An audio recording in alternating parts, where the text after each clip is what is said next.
Hello everyone, कैसे हो आप सभी। आई होप आप बहुत ही अच्छे होंगे। तो आज के इस लेक्चर में बिग डेटा का यूनिट 5 का कंप्लीट वन शॉट यहाँ पे हम कवर करने वाले हैं। ऑलरेडी चैनल पे यूनिट फर्स्ट से लेकर के यूनिट 4 तक के जो भी वन शॉट थे अपलोड कर दिया था, जाके आप प्लेलिस्ट में देखोगे तो आपको मिल जाएगा। राइट, चैनल पे जाना है, प्लेलिस्ट में जाना है, वहाँ पे बिग डेटा का प्लेलिस्ट आपको मिल जाएगा। Unit first, unit second, unit third, unit 4 बहुत अच्छे से आप समझ सकते हो। एंड आज के इस लेक्चर में लास्ट यूनिट यहाँ पे हम फिनिश करने वाले हैं, यूनिट 5, जिसमें कि देख लो हमें कितने सारे पार्ट इस यूनिट में हमें पढ़ने हैं। हडूप इकोसिस्टम फ्रेमवर्क के बारे में पढ़ना है, पिग क्या होता है, that is a simple tool, अभी आगे हम डिस्कस करने वाले हैं। हीप के बारे में पढ़ना है, एचबेस के बारे में पढ़ना है। इस तरीके से हमारा बिग डेटा का कंप्लीट सिलेबस आज के इस लेक्चर में फिनिश होने वाला है। तो चलिए स्टार्ट करते हैं। और स्टार्ट करने से पहले प्लीज़ अगर फर्स्ट टाइम चैनल पे विजिट किया तो सब्सक्राइब करना। राइट, आपके अपकमिंग जो भी सेमेस्टर के भी जो सब्जेक्ट होंगे बहुत अच्छे से मैं उसको भी कवर करूंगा। राइट, तो प्लीज़ सब्सक्राइब करना फर्स्ट टाइम विजिट किया तो, और लाइक भी कर देना प्लीज़। राइट, चलिए अभी कंटिन्यू करते हैं लेक्चर को। तो यहाँ पे देखो, आपको पहले से भी काफ़ी सारी चीज़ें बिल्कुल आनी चाहिए। जैसे अब हडूप क्या होता है, हडूप इकोसिस्टम के क्या क्या कंपोनेंट्स होते हैं, सब मैंने बता रखा है। काफ़ी ज़्यादा सारी यूनिट इंटरकनेक्टेड है। तो चलिए स्टार्ट करते हैं, समझ में आपको आएगा। एंड आई होप सो कि आपने सारे प्रीवियस लेक्चर को देखा है। ओके, तो चलिए सबसे पहले देख लेते हैं कि पिक क्या होता है। राइट, हमें पिक के बारे में समझना है।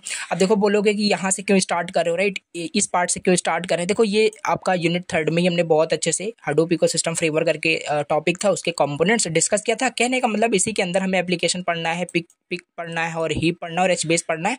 तो यहाँ से हमारा टॉपिक स्टार्ट होता है।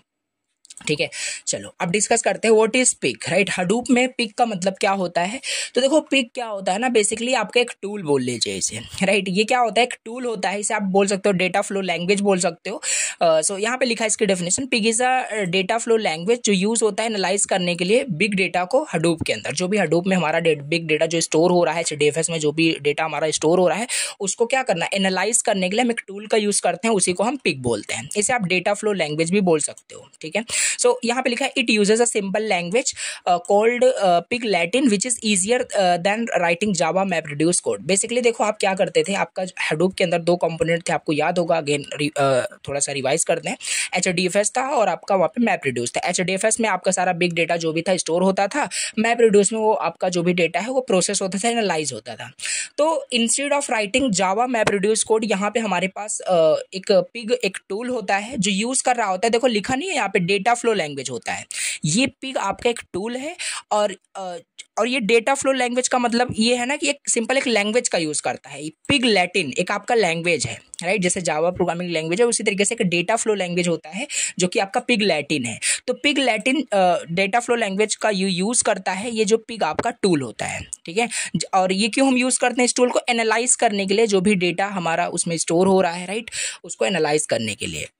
लिखा भी बेसिकली यहाँ पे वही है कि it helps process huge data set. Right, उसी को प्रोसेस करता है। So it reduce coding themes like just like SQL is easier than full programming. कहने का मतलब है कि ये हमारे काम को ईजी कर देता है। राइट, यहाँ पे देखो, तो थर्ड यहाँ पे पॉइंट्स लिखना है, it converts your code into map reduce jobs automatically. Basically Pig क्या होता है, ये पूछा जा सकता है। राइट, पिक क्या है, उसके फीचर्स बताइए और इसके एग्जीक्यूशन मोड आते हैं। तो इंपॉर्टेंट है, इसे मार्क कर लीजिए, अच्छे से इसको तैयार करना है। अब इसके एग्जीक्यूशन मोड देखते हैं। बेसिकली दो मोड होते हैं, बहुत कंसाइज में लिखा हूँ ये भी नोट्स। राइट, आपको मैं स्टार्टिंग में बताया था, आप एग्जाम में इसे एक्सपेंड कर सकते हो, डिटेल से लिख सकते हो। अब एग्जीक्यूशन मोड देखो, बेसिकली दो टाइप्स के होते हैं, या टाइप्स ऑफ पिक बोल लीजिए, या एग्जीक्यूशन मोड बोल लीजिए पिक के। तो दो मोड होते हैं, लोकल मोड होता है, मैप रिड्यूस मोड होता है। लोकल मोड मीन्स की runs on your single computer, good for small data testing. अगर हमारा जो डेटा है नॉट सो बिग, राइट, अगर बहुत स्मॉल डेटा है तो उसे हम लोकल अपने सिंगल कंप्यूटर पे उसे एग्जीक्यूट कर सकते हैं पिक टूल का यूज करके। तो यही एग्जीक्यूशन मोड पहले लोकल मोड में हम कर सकते हैं, या तो मैप रिड्यूस मोड में कर सकते हैं। हमारे पास मान लेते हैं बहुत बड़ा लार्ज डेटा सेट है, उसको हमें प्रोसेस एनालाइज करना है, देन हम मैप रिड्यूस मोड का वहाँ पे यूज कर सकते हैं। बेसिकली ये दो मोड आपको याद रखने हैं। ओके, अब यहाँ पे कुछ फीचर्स भी देख लेते हैं। देखो, फीचर्स सिंपल पॉइंट्स आपको याद रखने, इजी टू लर्न है। राइट, पिग लैटिन ये डेटा फ्लो लैंग्वेज का यूज़ करता है, सिंपल। राइट, और उसी की हेल्प से बेसिकली ये पिग टूल को आप यूज़ करते हो। हैंडल करता है बिग डेटा को, एक्सटेंसिबल होता है, ऑटोमेटिकली कन्वर्ट करता है मैप रिड्यूस में, सपोर्ट जॉइंस, फिल्टर, ग्रुपिंग, अभी ये आगे सब देखने वाले हैं। राइट, जो ये सपोर्ट करता है, जो आपका ये टूल होता है, डिटेल से सब देखेंगे। राइट, SQL के जो ऑपरेशंस होते हैं, एरर हैंडलिंग भी आपका करता है, provides good debugging and error message. Features है जस्ट आपको याद रखने हैं। और इन शॉर्ट अगर हम बात कर लें बेसिकली पिग क्या है, it is just a tool for process the big data using pig Latin language, data flow language, right. जैसे प्रोग्रामिंग लैंग्वेज होता है उसी तरीके से डेटा फ्लो लैंग्वेज होता है basically, right. So it runs in local और मैप रिड्यूस मोड, दोनों में ये आपका काम करता है, ये होता है बेसिकली, ठीक है। समझ में आपको आ गया होगा कि ये पिग का मतलब क्या है, इसके फीचर्स और इसके एग्जीक्यूशन मोड या टाइप्स पूछा जा सकता है, ठीक है। अब हम देख लेते हैं पिग लैटिन और एसक्यूएल दोनों में डिफरेंस क्या होता है। देखो कंफ्यूज मत होना, यहाँ पे क्या है, पिग लैटिन क्या है, पिग लैटिन आपका एक डेटा फ्लो लैंग्वेज था, स्क्रिप्टिंग लैंग्वेज बोल लो, ठीक है। अब एसक्यूएल क्या है, एसक्यूएल आपने पढ़ रखा है, सिंपल एक डेटाबेस होता है। तो दोनों में डिफरेंस हमसे पूछ रहा है। देखो फीचर्स डिफरेंस बहुत ईजी वाले डिफरेंस लिखे हैं यहाँ पे, ठीक है। फीचर याद रहेगा ना तो ये दोनों डिफरेंशिएट कर पाओगे। देखो टाइप पहले दिखाना, कौन किस टाइप का है, तो ये किस टाइप का है, बिल्कुल आप इसे बोल लो डेटा फ्लो लैंग्वेज है या स्क्रिप्टिंग लैंग्वेज बोल सकते हो। और ये सिंपल क्वेरी लैंग्वेज होता है, आप डेटाबेस में क्वेरी एग्जीक्यूट करके वहाँ पे सारे ऑपरेशन एग्जीक्यूट करते हो। एग्जीक्यूशन की बात करें स्टेप बाय स्टेप, यहाँ पे होता है प्रोसीजरल होता है, यहाँ पे वन शॉट यानी डिक्लेरेटिव होता है। क्वेरी लिख दो, एग्जीक्यूट कर दो, एग्जीक्यूट हो जाएगा, ठीक है। ये यूज़ होता है आपका हडूप में, यानी आपका पिग लैटिन कहाँ यूज़ हो रहा है, हडूप में यूज़ हो रहा है, पिग टूल में यूज़ हो रहा है, राइट। और ये कहाँ यूज़ होता है, simple my SQL, Oracle, different जो हमारे डेटाबेस होते हैं वहाँ पे ये एसक्यूएल यूज़ होता है। डेटा फ्लो की बात करें, you right how data flows line by line सारी चीज़ें, और यू से व्हाट रिजल्ट यू वांट, ये सारी चीज़ें देखो पॉइंट्स याद रखने हैं। ईज ऑफ लर्निंग की बात करें, ईजियर है ये, और ईजियर फॉर डेटाबेस यूज़र हो जाएगा। ज्वाइन फिल्टर दोनों सपोर्ट करता है, इसमें भी सपोर्ट करता है और इसमें भी सपोर्ट करता है। बेसिकली जो माई एसक्यूएल होता है वो आपका डेटाबेस होता है। अब इस माई एसक्यूएल को यूज़ करने के लिए आपको एक प्रोग्रामिंग लैंग्वेज आनी चाहिए, क्वेरी लैंग्वेज आनी चाहिए, वो होता है आपका स्ट्रक्चर्ड क्वेरी लैंग्वेज एसक्यूएल, ठीक है। समझ पा रहे हो। कस्टमाइजेशन की बात करें, बिल्कुल आप इसमें कस्टम फंक्शन भी लिख सकते हो और इसमें भी कस्टमाइजेशन कर सकते हो, बट लिमिटेड होता है यहाँ पे।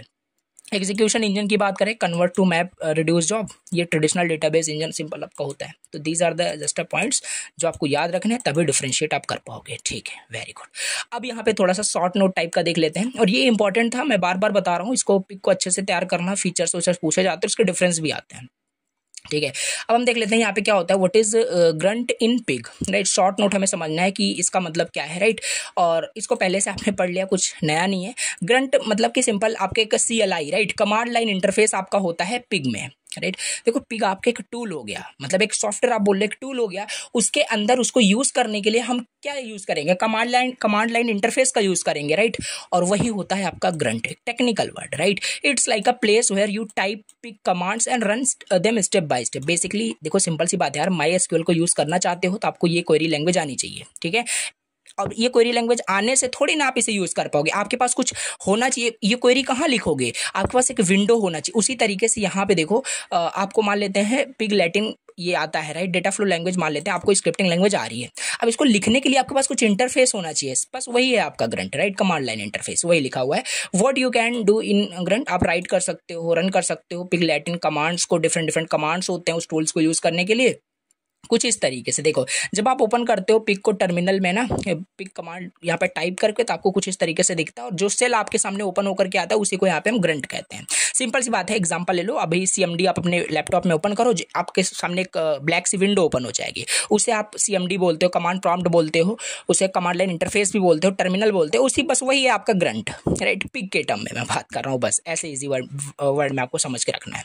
ग्रंट मतलब समझ में आ गया, वेरी गुड। अब यहाँ पे देख लेते हैं syntax and semantics of Pig Latin. देखो सिंपल सी बात है, जावा प्रोग्रामिंग लैंग्वेज आपको सीखनी है, C लैंग्वेज सीखनी है, उसके अंदर भी कुछ रूल्स रेगुलेशंस होते हैं कि नहीं होते हैं, कि किस तरीके से सिंटेक्स वहाँ पे लिखोगे, सिमेंटिक्स रूल, बहुत सारी चीज़ें आपको आती है, राइट।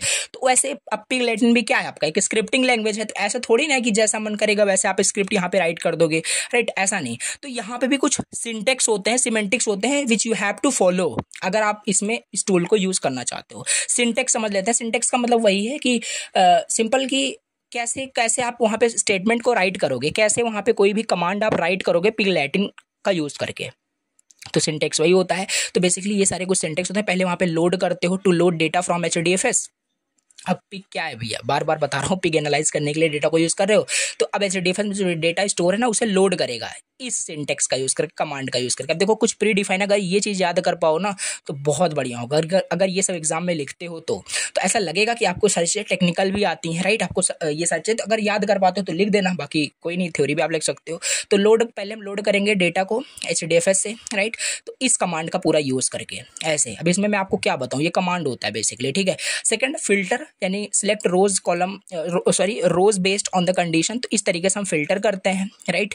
आगे भी इसका एग्जांपल भी करके देखेंगे तो थोड़ा सा और क्लैरिटी हो पाएगी। फॉर ईच करके जैसे फॉर लूप होता है उस तरीके से फॉर ईच जनरेट होता है आपका, राइट। जैसे कि इस तरीके से उसको जनरेट किया जाता है to select specific columns, okay. Fourth हमारे पास है ग्रुप, टू ग्रुप रिकॉर्ड्स। तो इस तरीके से आपका हो जाएगा join, to combine, two data set को कंबाइन करना है तो हम ज्वाइन वहाँ पे यूज़ कर लेते हैं। कंफ्यूज मत हो, सिंटेक्स का मतलब है कि पिग लैटिन आप यूज़ कर रहे हो, स्क्रिप्टिंग लैंग्वेज यूज़ कर रहे हो टूल्स को यूज़ करने के लिए, तो उसका सिंटेक्स क्या है, कैसे करोगे, राइट। तो लोड किया हमने, फिल्टर किया, फॉर ईच जनरेट, फिर ग्रुप किया, फिर ज्वाइन कर दिया, ठीक है, याद रखना। फिर स्टोर कर दिया यानी डंप कर दिया, फिर फाइनल रिजल्ट हमें वहाँ पे दिख जाता है, ठीक है। तो समझ में आ गया होगा। अब इसका सिमेंटिक भी देख लेते हैं। सिमेंटिक का मतलब भी आपको क्लियर है, मतलब मीनिंग आप जो लिख रहे हो, मतलब जो भी आप वहाँ पे राइट कर रहे हो उसका मीनिंग सही होना चाहिए। ऐसा नहीं कि सिंटेक्स आपका सही है बट सिमेंटिक आपका गलत है। जैसे एग्जांपल आपको दें, जैसे मान लो आप यहाँ पे राइट करते हो, right, int a is equal to, आप क्या कर रहे हो, मान लेते हैं हम यहाँ पे कोई प्रोग्रामिंग लैंग्वेज की भी हम बात कर रहे हैं, right. Int a is equal to आप हेलो टाइप कर रहे हो, मान लेते हैं यहाँ पे ई है, राइट। हेलो आप टाइप कर रहे हो, तो क्या ये सही है? सिंटेक्स वाइज ये सिंटैक्टिकली सही है, मतलब सिंटेक्स वाइज आपने सही लिखा है, करेक्ट आपने डिक्लेयर किया, बट सिमेंटिक वाइज गलत है, यानी इसका मीनिंग गलत है। कहाँ इंटीजर में स्ट्रिंग आप असाइन कर रहे हो, तो यही सब आपका है कहने का मतलब। इसमें भी स्क्रिप्टिंग लैंग्वेज है तो इसमें भी सिमेंटिक रूल होते हैं। तो इस तरीके से आप इस एग्जाम्पल इस तरीके से राइट किए हो तो इसका मीनिंग क्या निकल के आ रहा है कि लोड करो स्टूडेंट डेटा को, फिर सिलेक्ट करो ओनली दोज हु पास्ड, फिर शो कर दो रिजल्ट को स्क्रीन पे। तो इस तरीके से देखो, इस कमांड को इन डिटेल हमें नहीं जाना है, बस ओवरऑल हमें समझ लेना है कैसे काम करता है। बाकी अगर आती हो आपको तो बहुत बढ़िया है, ठीक है। तो ये सब कमांड होते हैं, जैसे एग्जीक्यूट करते हैं हम पिग लैटिन का यूज़ करके। In short, Pig Latin has a simple syntax, clear semantics, making it easy or process data in a Hadoop. Okay ये होता है बेसिकली, हमने सिंटेक्स एंड सिमेंटिक्स समझ लिया। Okay, now let discuss next topic जो कि है what is a UDF in pig. UDF मतलब यूजर डिफाइंड फंक्शन, राइट। अभी मैंने आपको जस्ट बताया जैसे कि दोनों में जो डिफरेंस हम देख रहे थे एसक्यूएल में और इसमें पिग लैटिन में, तो दोनों में क्या है कि हम यूज़र डिफाइन फंक्शन यूज़ कर सकते हैं। अब इसमें ना हम पिग में क्या कर सकते हैं, पिग टूल में हम कस्टम यानी बिल्ड मतलब कि कस्टम फंक्शन को डिफाइन कर सकते हैं, क्रिएट कर सकते हैं। यूज़र डिफाइन फंक्शन यहाँ पे हम बना सकते हैं, राइट। जो यूज़र उसे क्रिएट करेगा परफॉर्म करने के लिए सम ऑपरेशंस को, वो अवेलेबल नहीं होगा, बिल्ट इन फंक्शन नहीं होगा, राइट। इस तरीके से देखो, अब pig has many built in function. अब पिग भी आपका क्या एक टूल है, उसके अंदर बहुत सारे बिल्ट इन फंक्शन होंगे, राइट। बट हमें समटाइम्स हमें कुछ मान लो कस्टम फंक्शन बनाना होता है तो हम बिल्कुल बना सकते हैं पिग के अंदर।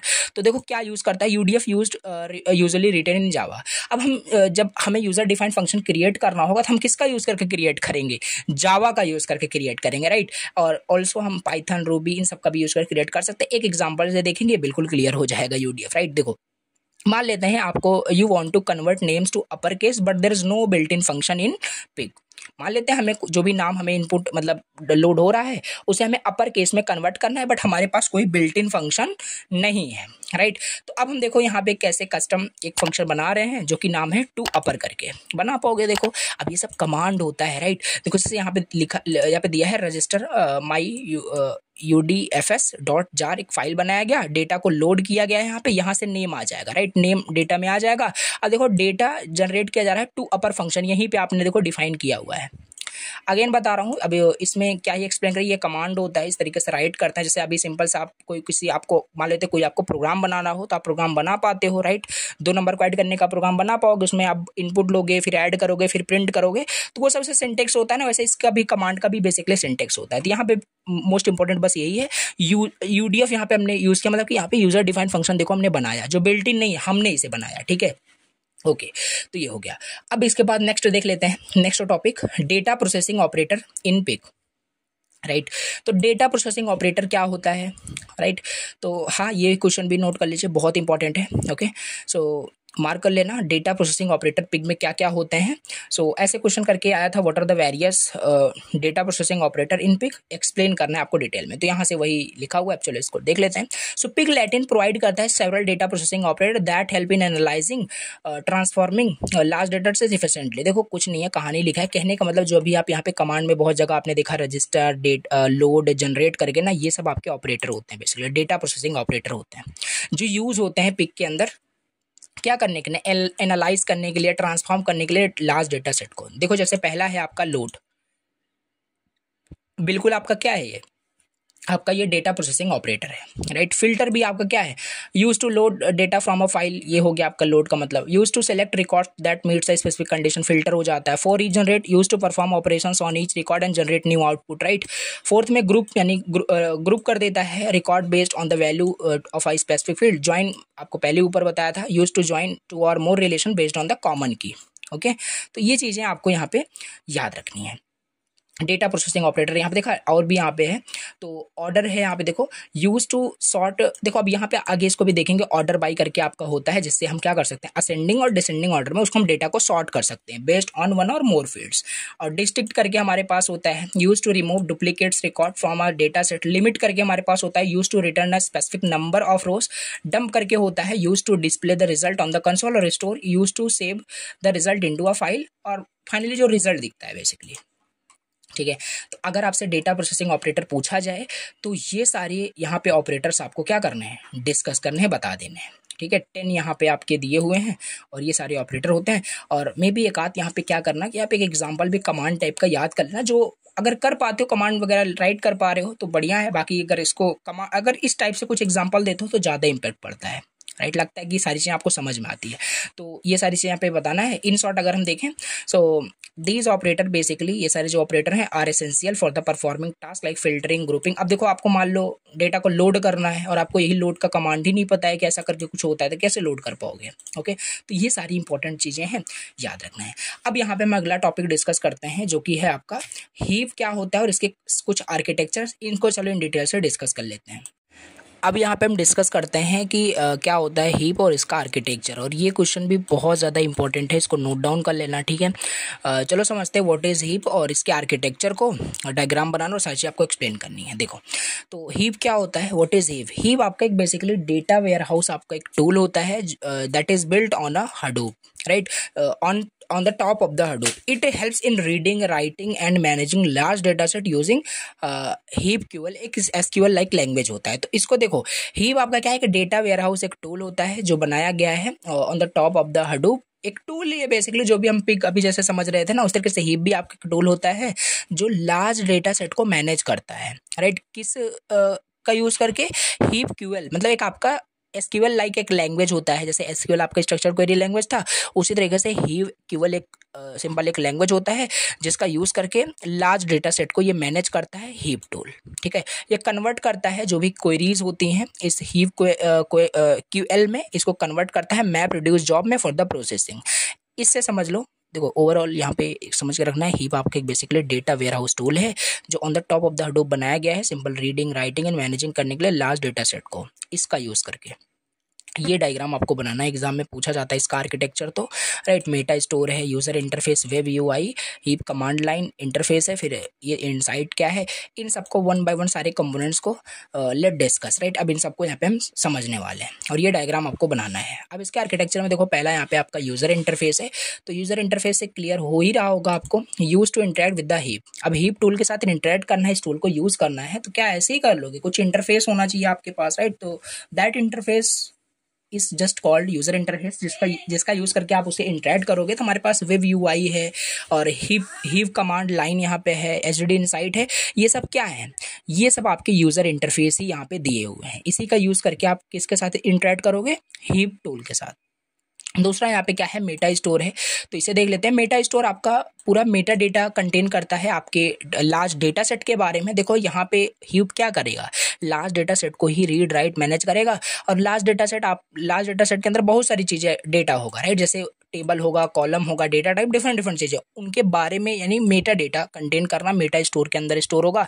Help Hives to know where and how the data is stored in the HDFS। ठीक है, तो ये मेटा स्टोर होता है। थर्ड हमारे पास दिया हुआ है हीप QL प्रोसेस इंजन, ये वाला देख लेते हैं। ठीक है, दिस, तो अब ये क्या होता है, तो अलग अलग बस कंपोनेंट को समझा देना है। यहाँ पे रिसीव करता है क्वेरीज को रिटन इन हीप QL, मतलब ये एक आपका हीप QL जो आपका जैसे SQL एक लैंग्वेज है, उसी तरीके से हीप QL भी आपका एक लैंग्वेज होता है, राइट। तो जो भी क्वेरीज वहाँ पे लिखी जाएगी वो कहाँ पे जाएगा, हीप QL प्रोसेस इंजन में जाएगा, प्रोसेस होगा। ठीक है, checks the syntax and passes the query to the execution engine. ठीक है, फिर नेक्स्ट कहाँ चला जाएगा, एग्जीक्यूशन इंजन में। तो इसका फ्लो भी देखना कैसे काम कर रहा है। ठीक है, पहले हमने इसे डिस्क्राइब किया, देन मेटा स्टोर, देन यहाँ से जो भी क्वेरीज होगी ये जाएगी एग्जीक्यूशन इंजन में, फिर एग्जीक्यूट हो जाएगा।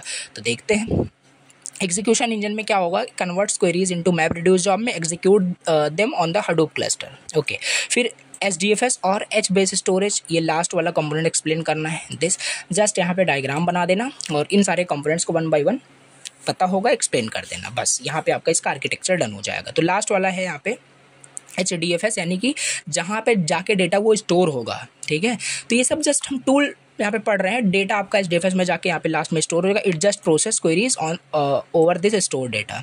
सो इन शॉर्ट अगर हम फिर से बात कर लें, heap let's you run SQL queries on the big data stored in HDFS। It uses components like Meta store, different different ये कंपोनेंट यूज़ करता है और उसको जो उसको मैनेज करेगा, रीड करेगा, राइट करेगा लार्ज डेटा सेट को। समझ में आ गया होगा कि ये हीप क्या है और इसके आर्किटेक्चर, ये डायग्राम जरूर बनाना है। अब इसके बाद नेक्स्ट देख लेते हैं। तो नेक्स्ट यहाँ पे टॉपिक है working of heap with Hadoop, most important है। देखो लास्ट यूनिट बहुत इंपॉर्टेंट है, इसमें बहुत सारे क्वेश्चंस मिलने वाले एग्जाम में। ठीक है, तो इस वजह से थोड़ा सा डिटेल से आपको पढ़ना है। सो अब वर्किंग देखो यहाँ से पूछा जा रहा है हीप का विद हडूप के साथ, ये कैसे हडूप के साथ काम करता है ये आपको बताना है, राइट। तो अगेन इसमें भी ये डायग्राम आपको बनाना है, राइट। ये आपका हीप हो गया, हीप का सारा एग्जीक्यूशन, और हीप का एग्जीक्यूशन मतलब ये ऊपर वाला ही आप वहाँ पे आर्किटेक्चर बना सकते हो, वो आपका हीप हो जाएगा। साइड में आपका यहाँ पे हडूप का जब हमने आर्किटेक्चर देखा था तो ये डिस्कस किया ही था, तो ये हो जाएगा। अब दोनों साथ में कैसे काम करेंगे इसे समझ लेते हैं। When a user runs a Hive QL query, this is what happens, then क्या होगा, राइट। अब उसी को यहाँ पे हम समझते हैं फिर से। तो इसमें भी देखो अलग अलग यहाँ पे कंपोनेंट्स दिए हैं, तो उसे यहाँ पे हमें डिस्कस करना है। तो पहला इंटरफेस है, राइट। इंटरफेस स्टेप 1 and 10 इतने तक यहाँ पे हमें डिस्कस करना है। 1 and 10 यहाँ पे देखो मार्किंग भी किया गया है, 1 से लेकर के पूरा आपका इंटरफेस है बेसिकली, तो ये हमें डिस्कस करना है। देखो लिखा है यहाँ पे the user write the query using Hive commands line, web UI और अदर इंटरफेस, ये हो गया। The driver receive the query and manage the full process, send the query to the compiler, फिर मॉनिटर होगा एग्जीक्यूशन को, return the result to the user. अब ये देखो इसको पढ़ना है, रीड करोगे तो इसका फ्लो समझ में आएगा, राइट। थर्ड यहाँ पे है कंपाइलर, कंपाइलर चेक करेगा क्वेरीज को for the errors and converts it into a logical plan. It ask the Meta store for the table info, right. फिर मेटा स्टोर क्या करता था, मेटा स्टोर कर रहा है Meta data, right. Data about data like table names, columns, data types, location in the HDFS। फिर execution engine भी हमने प्रीवियस में ही डिस्कस कर लिया, वो एग्जीक्यूट करेगा, right. The query is pass to the execution engine which convert it into map reduce job में convert कर देगा। फिर हडूप फ्रेमवर्क यहाँ पे कैसे काम कर रहा है, देखो map reduce plus HDFS। Map reduce process करेगा डेटा को, HDFS प्रोवाइड करेगा डेटा को from the data node. Once processed result are sent back to the Hive execution engine, फिर फाइनल रिजल्ट आ जाएगा। देखो एक बार मैं फिर से आपको बताता हूँ, कंफ्यूज हो गए होगे, राइट। बेसिकली हमसे पूछा था कैसे आपका हीप काम करता है हडूप के साथ। तो पहले तो आपको ये डायग्राम याद रखनी है, डायग्राम आपको बनाना है। अब इसके सारे कंपोनेंट्स को एक्सप्लेन करना है। हीप के कंपोनेंट्स को तभी जस्ट आपने ऊपर ही डिस्कस किया, ठीक है, तो उसे आपको एक्सप्लेन करना है, उसके फ्लो को अच्छे से। फिर यहाँ पे हडूप के भी तो वही यहाँ पे किया गया, इंटरफेस है, ड्राइवर है, कंपाइलर है, क्या करता है, मेटा स्टोर क्या करता है, एग्जीक्यूशन इंजन क्या करता है, राइट। फिर हडूप फ्रेमवर्क, जिसमें हडूप फ्रेमवर्क में दो चीज़ें थी, HDFS मैप रिड्यूस। तो HDFS में आपका डेटा स्टोर होता है, मैप रिड्यूस से प्रोसेस करेगा, ठीक है, वही सब यहाँ पे लिखा हुआ है। अब HDFS में डेटा कहाँ स्टोर हो रहा था, डेटा नोड में स्टोर हो रहा था, तो वही सब लिखा हुआ है, राइट। समझ में आ रहा होगा, स्टार्टिंग से देख रहे हो। तो फाइनल रिजल्ट आपका, फिर result is collected by the driver and shown to the user, ठीक। तो ये हो गया, इसकी वर्किंग भी हमने यहाँ पे डिस्कस कर ली। बहुत कंसाइज वे में हमने देखा, बहुत शॉर्ट में हमने देखा, बट इन डिटेल आपको एक्सप्लेन करना है। ये 7 मार्क्स में क्वेश्चन पूछा जाता है, ओके। सो अभी डिस्कस करते हैं नेक्स्ट टॉपिक, जो कि है हीव इंस्टॉलेशन को लेकर के। देखो अगेन मैं आपको बता रहा हूँ, ये सारी चीज़ें तो यहाँ पे मैं थ्योरी आपको पढ़ा ही रहा हूँ, बता ही रहा हूँ, बट इसका बिल्कुल प्रैक्टिकल भी कर सकते हो। हीप को इंस्टॉल कर सकते हो, यूज़ करके देख सकते हो। राइट, अब देखो यहाँ पे वही सब प्रोसेस दिया हुआ है, इन्वायरमेंट वेरिएबल को सेटअप करना। राइट, अब जैसे देखो बेसिकली जावा को भी यूज़ करने के लिए आपको इंस्टॉल करना पड़ेगा कि नहीं, तो जावा इंस्टॉलेशन आपसे पूछा जाएगा तो उसको आप उसको आप लिख पाते हो। ठीक है, उसी तरीके से हीप इंस्टॉलेशन भी होता है, तो उसको इंस्टॉल कैसे करोगे, तो देखो इसका स्टेप याद रखना है बस, और शॉर्ट नोट जैसे ये पूछा जाएगा और कुछ नहीं। सिंपल पहले स्टेप में क्या है, इंस्टॉल जावा एंड हडूप। अब हीप को आपको यूज़ करने के लिए, टूल को यूज़ करने के लिए आप सिस्टम में पहले जावा एंड हडूप इंस्टॉल होना चाहिए। ठीक है, तो ये इंस्टॉल होगा देन हो पाएगा। राइट, फिर उसके इन्वायरमेंट वेरिएबल को सेट करना पड़ेगा। ठीक है, फिर सेकंड में डाउनलोड हीप।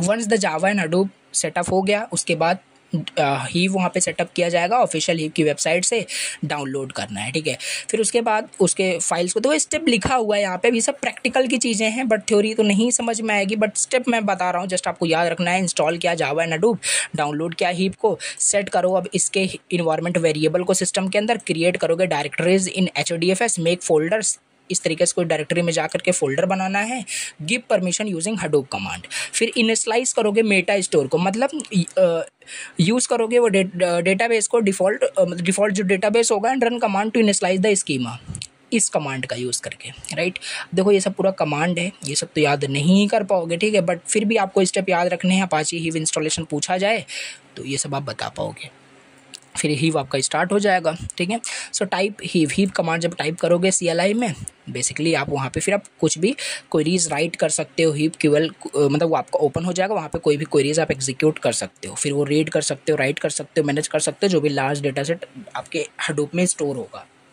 ठीक, ये हो गया। अब देख लेते हैं फिर से थोड़ा सा शॉर्ट नोट करके, यहाँ पे पूछ लेता है हीव सेल क्या है, हीव सर्विसेज क्या है, इसे डिस्कस कर लेते हैं। देखो हीव सेल क्या है, राइट, हीप शेल क्या है, बेसिकली हीप शेल कुछ नहीं है। अभी आपने इंस्टॉल किया, यहाँ पे ना आपने इंस्टॉल किया, सारे इंस्टॉलिंग का सारा प्रोसेस यहाँ पे आपने राइट किया, स्टेप सारा कुछ यहाँ पे पता है, इसी में आपने हीप शेल भी समझ लिया, कुछ नया नहीं है। हीप शेल बस आपका एक कमांड लाइन टूल है, जहाँ पे सारे क्वेरीज को, हीप क्वेरीज को राइट करोगे, समझ रहे हो। वही it's looks like a terminal screen ही होता है, वेयर वी टाइप हीव केवल कमांड को हम टाइप करते हैं। It is use to create table, load data and run queries on the big data stored in HDFS। Simple, उसी को हम हीप सेल बोलते हैं। राइट, ये होता है। तो एग्जांपल देखो, यहाँ पे सिंपल सी बात है, यू ओपन हीप सेल, आप हीप सेल आपने ओपन कर लिया, फिर वहाँ पे सारी क्वेरीज को आप एग्जीक्यूट कर सकते हो। देखो अगर आपने कुछ डेटाबेस वगैरह पढ़ रखा है, आपको सारी चीज़ का टेक्निकल थोड़ी सी मतलब नॉलेज है, राइट, आपने प्रोजेक्ट वगैरह कर रखा है, तो बेसिकली चीज़ें आपको समझ में आ रही है। वैसे डेटाबेस में आप कोई भी क्वेरीज कैसे राइट करते हो, जैसे यहाँ पे देखो इस क्वेरीज का मतलब क्या है, सेलेक्ट स्टार फ्रॉम स्टूडेंट। एक स्टूडेंट नाम का आपका एक टेबल है, उसमें से सारे स्टूडेंट को क्या, उसमें मतलब कि एक स्टूडेंट नाम का टेबल है, उस स्टूडेंट टेबल में से सारा डिटेल हमें क्या करना है, फाइंड आउट करना है। इस स्टार का मतलब है, तो इससे क्या होगा, डिस्प्ले पर आपको सारे डिटेल दिख जाएंगे, जो भी डेटा इस टेबल के अंदर स्टोर होगा स्टूडेंट में। इसका मतलब ये, इस तरीके से क्वेरीज यहाँ पे लिखी जाती है इस सेल के अंदर, कमांड लाइन इंटरफेस में, कमांड लाइन टूल में। राइट, अब हीप सर्विसेज क्या होता है, डिफरेंट सर्विसेज यहाँ पे हीप की हैं, और कुछ यहाँ पे नया नहीं है। हीप का आर्किटेक्चर आपने पढ़ा, वही सारे कंपोनेंट्स को फिर से एक्सप्लेन कर देना है, बस सेम है as it is. Right, Hive has several services that help in works smoothly. Driver आपको ऊपर ही जस्ट आपको बताया, मैनेज करेगा क्वेरी एग्जीक्यूशन को and keeps tracks of its progress. Right, second यहाँ पे कंपाइलर, मेटा स्टोर। अब कंपाइलर क्या है, चेक करेगा हीप क्वेरी को एंड कन्वर्ट करेगा उसे मैप रिड्यूस जॉब के अंदर। मेटा स्टोर क्या करता है, डेटा अबाउट डेटा, यानी मेटा डेटा कंटेन करके रखेगा डेटा के बारे में। राइट, एग्जीक्यूशन इंजन एग्जीक्यूट करता है क्वेरीज को, फेच करेगा रिजल्ट को यूजिंग मैप रिड्यूस। तो बेसिकली यही होता है आपका हीप सर्विसेज, क्या क्या सर्विसेज प्रोवाइड करता है, आर्किटेक्चर ही लिख सकते हो यहाँ पे। ठीक है, अब हीप मेटा स्टोर क्या होता है, इसे देख लेते हैं। अब ये क्या होता है, ये एग्जैक्टली ऊपर ही आपने जो देख लिया, हीप मेटा स्टोर क्या करता है, बेसिकली एक लाइब्रेरी, आप कैटलॉग बोल सकते हो। राइट, इसे आप एक कैटलॉग बोल सकते हो, जो पूरा इंफॉर्मेशन कलेक्ट करके रखता है डेटा के बारे में, वही है। राइट, इसे आप डेटाबेस बोल लो। मेटा स्टोर आपका एक बेसिकली एक डेटाबेस है, जो आपके डेटा के बारे में सारी इन्फॉर्मेशन स्टोर करके रखेगा। ठीक है, तो यही लिखा हुआ है, it is a library catalogue of heap. It stores all the information about heap table like their names, columns, data types, where data is stored, सारी इन्फॉर्मेशन इस मेटा स्टोर के पास होगी। वही तो ऊपर आपने देखा मेटा स्टोर क्या होता है, स्टोर करता है information about the table. Right वही होता है आपका हीप मेटा स्टोर। ये सब 2-2 मार्क्स के पूछे जाएंगे, राइट। वही लिखा हुआ है, think of it as a database about your data.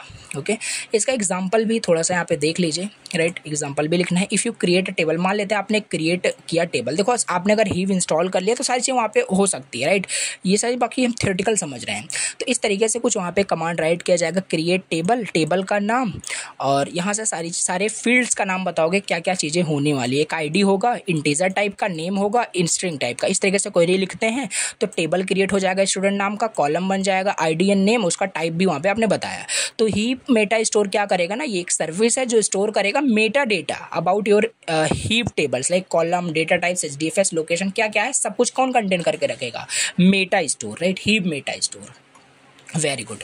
अब यहाँ पे हम डिस्कस कर लेते हैं कंपैरिजन, मोस्ट इंपॉर्टेंट है, अब नोट डाउन करना फिर से इसे, राइट। सो हीप वर्सेस ट्रेडिशनल डेटाबेस, दोनों में डिफरेंस क्या होता है, ठीक है। तो दोनों में डिफरेंस क्या होता है पूछा जाता है, इंपॉर्टेंट है, इसे भी समझ लेते हैं। फीचर याद रखना है फिर से। तो इसमें लैंग्वेज क्या यूज़ होती है, राइट, इसमें बात कर लेते हैं। हीप में लैंग्वेज जो यूज़ होती है, हीप क्यूएल यूज़ होता है, सिमिलर जैसे एसक्यूएल के जैसे ही आपका हीप क्यूएल होता है। और ट्रेडिशनल डेटाबेस की बात करें, इसमें आपका यूज़ होता है, देखो दोनों में हमें डिफरेंस समझना था, राइट। हीप और ट्रेडिशनल डेटाबेस में, राइट, मतलब रिलेशनल डेटाबेस की बात की जा रही है, राइट। तो लैंग्वेज यूज़ होता है इसमें हीप क्यूएल करके, इसमें ट्रेडिशनल डेटाबेस में आपका एसक्यूएल स्ट्रक्चर्ड क्वेरी लैंग्वेज खाली यूज़ होती है। डेटा स्टोरेज की बात करें तो डेटा एचडीएफएस में स्टोर होता है, या आपके लोकल डिस्क में या सर्वर पे स्टोर होता है, ठीक है। और प्रोसेसिंग टाइप की बात करें, इसमें बैच प्रोसेसिंग होती है, इसमें रियल टाइम प्रोसेसिंग होती है, जैसे डेटा वहाँ पे इंसर्ट होगा डेटाबेस में तुरंत ही अपडेट हो जाता है, ठीक है। ये रियल टाइम पे काम नहीं करता आपका जो हीप होता है, ठीक है। स्पीड की बात करें, ये स्लोअर होता है और ये फास्टर होता है, स्मॉल डेटा की, specially for the small data होता है। स्कीमा टाइप की बात करें, schema on read apply, schema on reading, schema on write पे ये अप्लाई करता है। तो यूज़ केसेस पे big data analytics, reporting, summarising में ये हीप आपका हेल्प करता है।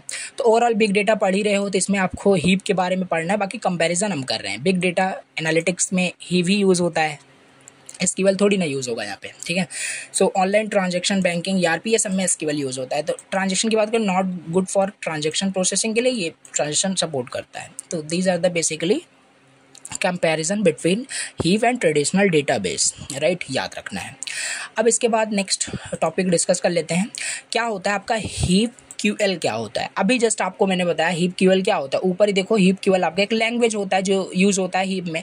हीप क्या, देखो फ्लो के साथ पढ़ोगे ना चीज़ें बहुत अच्छे समझ। अब हीप हमने समझ लिया क्या होता है, बेसिकली एक टूल होता है जिससे कि हम लार्ज डेटा सेट को रीड करते हैं, मैनेज करते हैं, राइट करते हैं, डिफरेंट चीज़ें, ठीक है। अब इन सबको करने के लिए, रीड राइट करने के लिए हम क्वेरीज राइट करेंगे। और क्वेरीज कैसे राइट करेंगे, बेसिकली हीप क्यूएल का यूज़ करके। हीप क्यूएल आपके क्वेरी लैंग्वेज है, कुछ और थोड़ी ना। यहाँ पे एसक्यूएल लाइक लैंग्वेज होता है जो यूज़ होता है इंटरेक्ट करने के लिए हीप के साथ। It helps to create tables, insert data, अब टेबल को क्रिएट करना, रीड करना, तो यही सब है। देखो जो अभी यहाँ पे टेबल को हमने क्रिएट किया ना, ये सब कहाँ किया गया, हीप क्यूएल क्वेरी लैंग्वेज में ही ये सब राइट किया गया, उसके सीएलआई में ही राइट किया गया है। तो वही सब यहाँ पे लिखना है, राइट। तो वही यहाँ पे बता रहा है कि इंटरेक्ट करने के लिए हीप के साथ हम हीप क्वेरी लैंग्वेज का यूज़ करते हैं। अब मान लो आपको माई एसक्यूएल डेटाबेस के साथ इंटरेक्ट करना है तो किसका यूज़ करोगे, एसक्यूएल मतलब स्ट्रक्चर्ड क्वेरी लैंग्वेज का यूज़ करोगे। सिमिलरली हीप के साथ इंटरेक्ट करना है, हीप क्वेरी लैंग्वेज का यूज़ करोगे, हीप क्यूएल का यूज़ करोगे। एग्जाम्पल देखो इस तरीके से यहाँ पे कमांड लिखते हैं। अब इसका मतलब भी यहाँ पे बताता हूँ। यहाँ पे लिखा गया select name from students this. इसमें कह रहा है कि एक स्टूडेंट नाम का एक टेबल है, इस टेबल में से क्या करना है, उस स्टूडेंट का नाम निकालना है, उसको उस डेटा को हमें कंसोल पे देखना है जिसके मार्क्स 80 से ग्रेटर है। तो खाली वही डेटा फिल्टर होकर के आएगा, ये फिल्टर का काम कर रहा है इतनी चीज़, ठीक है, समझ पा रहे हो। तो हीप केवल हमने देख लिया।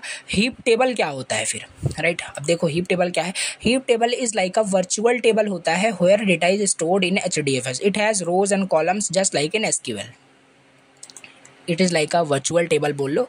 टाइप्स की बात करें, दो टाइप्स के होते हैं, managed table, external table. Managed table means कि Hive manage both data and meta data, right, उसे हम मैनेज टेबल कहते हैं, जिसमें कि दोनों यानी कि डेटा और मेटा डेटा दोनों मैनेज होते हैं। एक्सटर्नल टेबल में Hive manage only meta data, data remains outside. तो ये आपका इस तरीके से एक्सटर्नल टेबल होता है। मैनेज टेबल में दोनों डेटा मेटा डेटा दोनों आपका उसी में मैनेज किया जाएगा, और एक्सटर्नल में क्या होगा, मेटा डेटा अलग टेबल में होता है।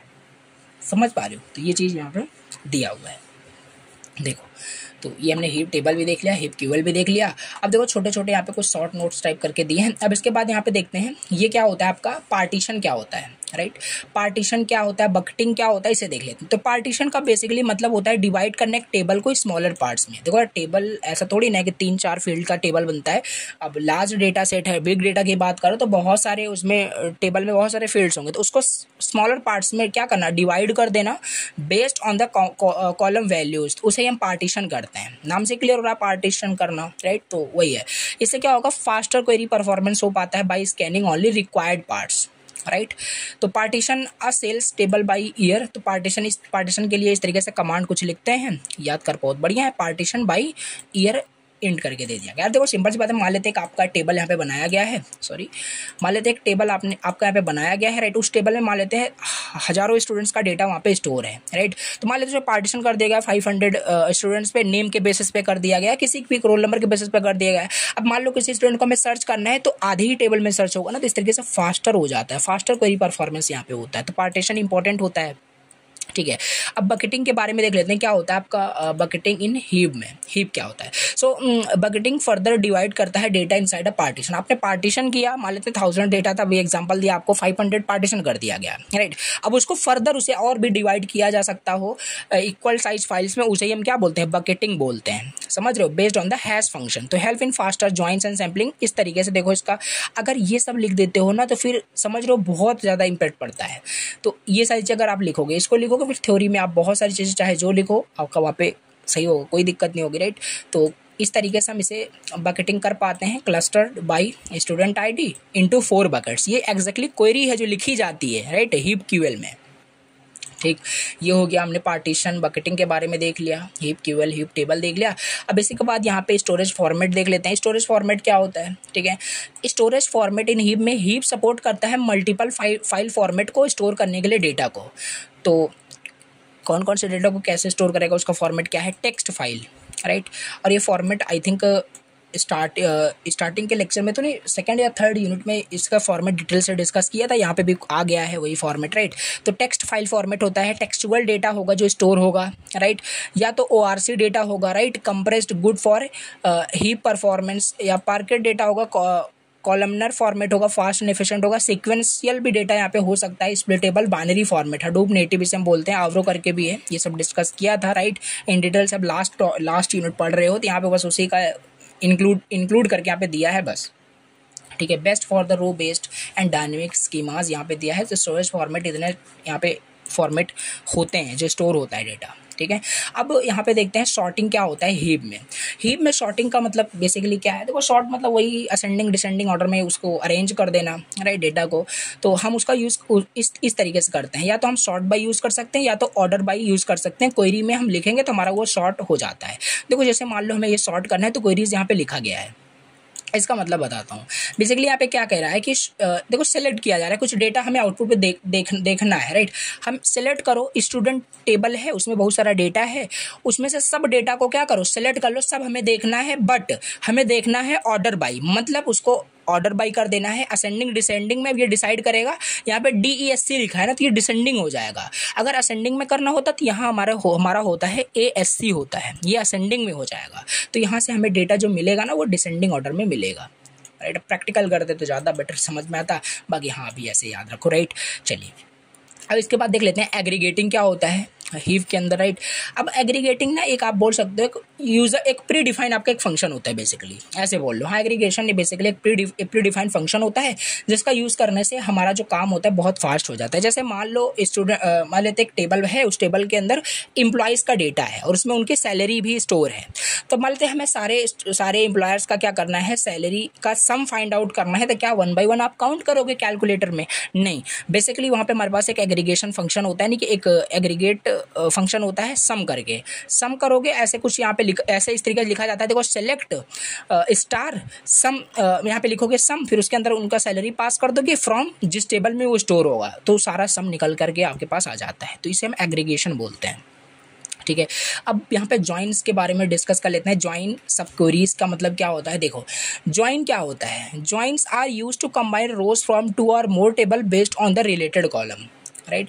दो टेबल है, दो टेबल में अगर उनका कॉलम जो है, दो टेबल है, दोनों मान लेते हैं एक टेबल आपका यहाँ पे ए टेबल है, एक टेबल आपका बी टेबल है, इसमें कोई कॉलम सेम है, इसमें कोई कॉलम सेम है, तो इन कॉलम इनको क्या किया जा सकता है, ज्वाइन किया जा सकता है, ठीक है। ऐसे सो कितने टाइप्स के ज्वाइन होते हैं, inner join, left outer join, right outer join, full outer join, ये अपने आप में इन डिटेल टॉपिक है, ठीक है। ज्वाइन इन एसक्यूएल कैसे होता है, सारी चीज़ें चाहो तो इसे अलग से भी जाके पढ़ सकते हो, बट इनफ है, आपको परेशान नहीं होना है। ज्वाइन बेसिकली क्या होता है डिटेल से नहीं पूछ लेगा, ठीक है। तो ये सच आपको पता होना चाहिए, inner join, left outer join, right outer join क्या होता है, ठीक है। तो based on the related column बस दोनों रोज को क्या करेगा, ज्वाइन कर देगा। एग्जाम्पल देखो, select S dot name M dot marks, इनको ज्वाइन करेगा, राइट। ये देखो join marks M on S dot I D M dot student dot I D, right, sorry M dot student I D. तो ये queries लिखी गई है, SQL की क्वेरीज यहाँ पे राइट की गई है। तो इस तरीके से ज्वाइन यहाँ पे होता है, राइट। बहुत शॉर्ट में यहाँ पे मैंने लिखा है, डिटेल में आप बता सकते हो एग्जाम में अगर पूछा जाए। बाकी यहाँ पे अभी हम डिस्कस करते हैं सब क्वेरीज क्या होती है। सब क्वेरी इन हीप का मतलब क्या है, अ सब query is a query inside another query, मतलब एक क्वेरी आपकी एग्जीक्यूट की गई, उसी के अंदर कोई क्वेरी लिख दिया गया, मतलब नेस्टेड क्वेरी बस बोला जा रहा है, नहीं उसी को हम सब क्वेरी कर रहे हैं। एक सब क्वेरी मतलब कि क्वेरी के अंदर कोई अनदर क्वेरी वहाँ पे लिख दी गई। इसे फिल्टरिंग में, ग्रुपिंग में, कॉम्प्लेक्स लॉजिक में हम इसे यूज़ करते हैं सब क्वेरीज को। एग्जांपल देख लो, यहाँ पे दिया है, एग्जांपल लिख सकते हो। सेलेक्ट फ्रॉम स्टूडेंट, देखो यहाँ पे हमें उस स्टूडेंट के नेम को सिलेक्ट करना है, इसी के अंदर एक क्वेरी और दे दिया गया है, सेलेक्ट एवरेज मार्क्स, राइट। मतलब स्टूडेंट टेबल से उनके मार्क्स निकालो, उनका एवरेज फाइंड करो, उनका एवरेज अगर उनके मार्क्स मतलब उनका एवरेज उनके मार्क्स से लेस आता है तो उनका नाम हमें फाइंड आउट करना है। तो ये देखो क्वेरी के अंदर क्वेरी लिखा गया, इसे ही हम क्या बोल रहे हैं, सब क्वेरी बोल रहे हैं, ठीक है। समझ में आ गया होगा। अब इसके बाद यहाँ पे हम नेक्स्ट टॉपिक डिस्कस करते हैं। अभी यहाँ पे हम चलो डिस्कस करते हैं एच बेस क्या होता है, ठीक है। तो देखो ये भी लास्ट टॉपिक है, जल्दी से समझ लेते हैं। एच बेस क्या है आपका, कि नो एसक्यूएल डेटाबेस होता है that runs on the top of the Hadoop, right. ये एक नो एसक्यूएल डेटाबेस होता है, नॉन रिलेशनल डेटाबेस होता है, राइट। तो it is used to store and manage very large data, right, billions of rows in a table format just like an excel sheet but distributed across many machines। कहने का मतलब है यहाँ पे HBase आपका एक नो एसक्यूएल डेटाबेस होता है जहाँ पे ही आपका सारा डेटा स्टोर और मैनेज हो रहा होता है, ठीक है। ये हो गया। It works well for the real time read and right for the big data. Basically इसके फीचर्स यहाँ पे देख लेते हैं। तो HBase क्या होता है, नो एसक्यूएल डेटाबेस है जहाँ पे ही आपका सारा डेटा स्टोर एंड मैनेज हो रहा होता है, ठीक है।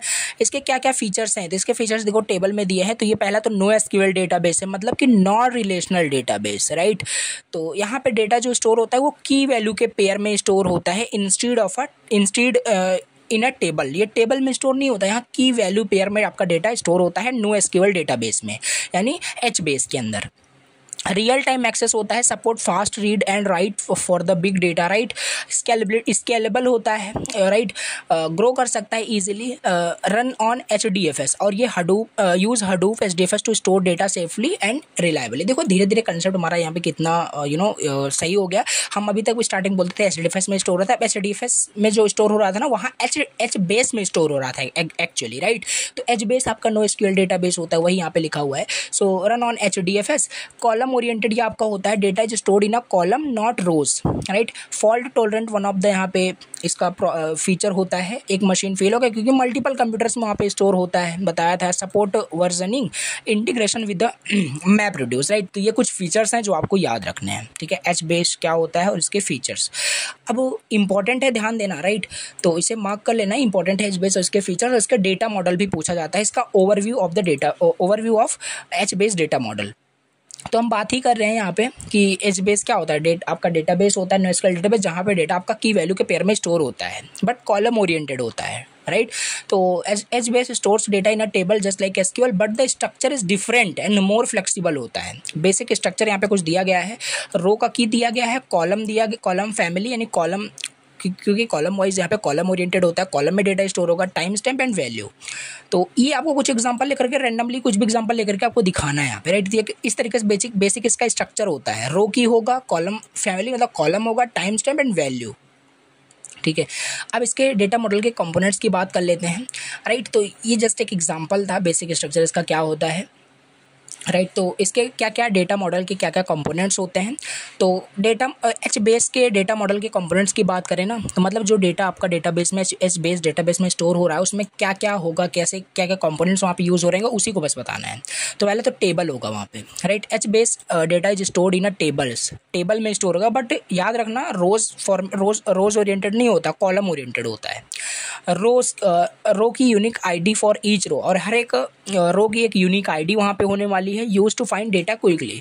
कॉलम फैमिली यहाँ पे होता है, बस इसी को बताना है। इसी स्ट्रक्चर को आपने डिस्कस किया, रो की, column family, time stamp value, यही सब आपके क्या होते हैं इसमें डेटा मॉडल के कंपोनेंट्स होते हैं, वही सब तो लिखा है यहाँ पे। Column family group of related column होता है, defined during table creation.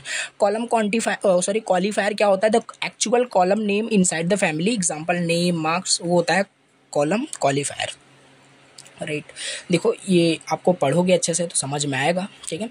Cell की बात करें, वही सेल, ये इंडिविजुअल सेल ही तो है जिसमें डेटा एक्चुअली आपका स्टोर होता है। अब टाइम स्टैम्प क्या है, टाइम स्टैम्प मतलब कि each cell stores multiple versions of data each with the timestamp. तो टाइम स्टैम्प मतलब exactly when the data was created into the cell, right, वो एक्चुअली आपका टाइम स्टैम्प होता है। तो ये एच बेस के डेटा मॉडल के कुछ कंपोनेंट्स होते हैं जो यहाँ पे दिए गए हैं। समझ में आई होप आ गया होगा, ये इंपॉर्टेंट था एच बेस, इसके फीचर्स, उसके डेटा मॉडल, राइट, या बेसिक स्ट्रक्चर, उसके कुछ कंपोनेंट्स, ये हमने डिस्कस कर लिया, राइट। अब इसके बाद देख लेते हैं कि क्या client, what are the client options for the interacting with the HBase cluster. देखो हमारे पास बहुत सारे तरीके होते हैं, राइट। अब इसमें मैं खाली बस यही बोलना है, क्लाइंट ऑप्शन का कहने का मतलब है कि कैसे आप अपने डेटाबेस, एच बेस डेटाबेस से इंटरेक्ट करोगे, क्या क्या टूल यूज़ करोगे, उन्हीं को हमें बताना है। देखो, तो there are many ways to interact with the HBase cluster. उसके साथ इंटरेक्ट करने के लिए हम बहुत सारे तरीके कर सकते, मतलब बहुत सारे तरीके से कर सकते हैं। आपका एच बेस सेल होता है, राइट, एक कमांड लाइन टूल होता है, कभी से देख रहे हो सेल करके बहुत सारा आ चुका है, राइट, जिसमें आप कुछ कमांड टाइप करके आप डेटा को इंसर्ट कर पाओगे, रीड कर पाओगे, राइट कर पाओगे, डिलीट कर पाओगे डेटाबेस को, सारी चीज़ें इस एच बेस सेल से होती है। दूसरा होता है Java API, right. Developers can use Java programming to connect with HBase. अब देखो आपने भी देखा होगा, जैसे आपने कुछ भी किसी भी मतलब वेबसाइट पे आपने लॉगिन किया, साइन अप किया, तो वो डेटा आपके डेटा वहाँ डेटाबेस में, सर्वर के डेटाबेस में जाके स्टोर होता है कि नहीं होता, तो वहाँ एपीआई का यूज़ होता है, राइट। आपने अपना सारा डेटा फिल किया, आपने सबमिट कर दिया, तो वो एपीआई के थ्रू ही डेटा जाता है, तो वहाँ से एपीआई लिखी जाती है, तो उसकी हेल्प से भी यहाँ पे इंटरेक्ट करते हैं, राइट, वही लिखा हुआ है। रेस्ट एपीआई भी उसी तरीके से आपका होता है, वेब यूआरएल से आप उसको एक्सेस करते हो डेटाबेस को। थ्रिफ्ट एपीआई होता है, it allows other language like Python, PHP, सी++ to connect with HBase. अब एच बेस को खाली जावा से ही कनेक्ट नहीं कर सकते, डिफरेंट प्रोग्रामिंग लैंग्वेज का यूज़ करके हम कनेक्ट कर सकते हैं, उसे हम थ्रिफ्ट एपीआई बोलते हैं। MapReduce, Hadoop MapReduce can be use to process data stored in HBase in the large batches. Hive integration भी होता है, राइट, इसको इंटीग्रेट भी कर सकते हैं। Hive can be use to write SQL like queries, HiveQL on the HBase. Basically client option आपसे पूछ रहा है ना, तो ये सारे बस याद रखने हैं किन मतलब किसका यूज़ करके आप इंटरेक्ट कर सकते हो अपने एच बेस क्लस्टर से, अपने एच बेस डेटाबेस से, ठीक है। तो ये चीज़ हो गया, हमने यहाँ पे देख लिया, उतना इंपॉर्टेंट नहीं, बट हाँ इसको आपको पता होना चाहिए, राइट, पूछा भी जा सकता है। अब इसके बाद मोस्ट इंपॉर्टेंट फिर से यहाँ पे आ चुका है, डिस्कस कर लेते हैं difference between H base and RDBMS, दोनों में डिफरेंस क्या होता है, मोस्ट इंपॉर्टेंट है, इसे यहाँ पे हमें डिस्कस कर लेते हैं, राइट। तो एच बेस और आरडीबीएमएस, एच बेस क्या था आपका, मतलब कि नॉन रिलेशनल डेटाबेस है या नो एसक्यूएल डेटाबेस बोल सकते हो, और आरडीबीएस मतलब कि रिलेशनल डीबीएमएस आपका होता है, रिलेशनल डेटाबेस होता है। तो बस इसमें कुछ नहीं, इनडायरेक्टली आपसे बस यही पूछ रहा है कि रिलेशनल और नॉन रिलेशनल डेटाबेस में डिफरेंस क्या होता है, या एच बेस या आरडीबीएमएस में डिफरेंस क्या होता है। तो बताना है, पॉइंट टू पॉइंट बताना है। टाइप ही आपका नो एसक्यूएल डेटाबेस है या आपका रिलेशनल यानी कि एसक्यूएल डेटाबेस होता है। स्टोरेज मॉडल की बात करें, कॉलम ओरिएंटेड है, ये रो ओरिएंटेड होता है। स्कीमा की बात करें तो स्कीमा लेस होता है, इसमें कोई ऐसा जरूरी नहीं है कि पहले स्कीमा डिफाइन करो, बट इसमें फिक्स्ड स्कीमा। इस रिलेशनल डेटाबेस में क्या होता है, डेटा को स्टोर करने से पहले स्कीमा बताओ, स्ट्रक्चर बताओ, क्या क्या डेटा स्टोर करोगे, ठीक है। स्केलेबल आपका बेस, बिल्कुल ही आपका एच बेस स्केलेबल होता है, ये उतना स्केलेबल नहीं होता है। क्वेरी लैंग्वेज की बात करें, कोई स्टैंडर्ड यहाँ पे एसक्यूएल मतलब कोई क्वेरी लैंग्वेज यहाँ पे नहीं होती है, बेसिकली यहाँ पे हीप क्वेरी लैंग्वेज यूज होता है, एपीआई यूज होता है, बट इसमें एसक्यूएल आपका प्रॉपर यूज होता है, पता है आपको, स्ट्रक्चर्ड क्वेरी लैंग्वेज, ठीक है। Data volumes works well with the large data, small के लिए हेल्पफुल होता है। बस पॉइंट बस आपको याद रखने, सब बताने हैं, राइट। तो स्पीड आपका देखो ये फास्ट होता है, बट ये स्मॉल ट्रांजेक्शन के लिए फास्ट होता है। तो ये सारे ना पॉइंट्स आपको यहाँ पे डिस्कस करने हैं, राइट। तो नोट्स तो रहेगा, पढ़ लेना अच्छे से। अब यहाँ पे लास्ट कुछ टॉपिक डिस्कस कर लेते हैं। स्कीमा डिज़ाइन क्या होता है HBase में, राइट। तो इसे यहाँ पे समझ लेते हैं। अभी यहाँ पे देखते हैं स्कीमा डिज़ाइन इन HBase का मतलब क्या है। देखो ये छोटे छोटे टॉपिक्स हैं, शॉर्ट नोट में पूछे जा सकते हैं। सो स्कीमा डिज़ाइन इन HBase में कहने का क्या मतलब है, इसमें स्ट्रक्चर को सिंपल डिफाइन करना, स्ट्रक्चर को बताना कि कैसे HBase में आपका डेटा कैसे ऑर्गेनाइज होगा, स्टोर कैसे होगा, लिखा बस वही यहाँ पे है। डिजाइनिंग द स्कीमा का बेसिकली मतलब यहाँ पे यही है कि how to organise your data in a tables, वो जो आपके HBase में जाके स्टोर होगा, right. But it's very difficult from SQL database, right. तो HBase आपका स्कीमा लेस होता है, यानी कॉलम्स के लिए कॉलम ओरिएंटेड होता है। पहले मैंने आपको बताया you only need to define column families, not individual columns. Each row is defined, और हर रो वहाँ पे, अब देखो कंपोनेंट आपको भी जस्ट बताया था, रो की के जरिए मुझे आइडेंटिफाई करेंगे यूनिकली वो, राइट। आपका हर जो कॉलम होगा यूनिकली आइडेंटिफाई होगा, वेल डिजाइन होता है। सो column families, group related column वहाँ पे होता है। स्टूडेंट इस तरीके से वहाँ पे, जैसे ऊपर देखो मैं आपको दिखाई देता हूँ, इस तरीके से देखो कॉलम फैमिली बनाया गया था, राइट। इस तरीके से इसको राइट करते हैं। तो यहाँ पे बस वही बताना है कि कैसे उसका स्कीमा पहले हम डिज़ाइन करेंगे, right. It's important to group data that is usually accessed together into the same column family, right. तो ये चीज़ आपको बतानी है। स्कीमा डिज़ाइन बेसिकली बस यही है कि डेटा को स्टोर करने से पहले HBase में टेबल में आप क्या करिए, पहले उसका स्ट्रक्चर बता दीजिए, राइट। ऐसा कुछ ये होता है schema design in HBase।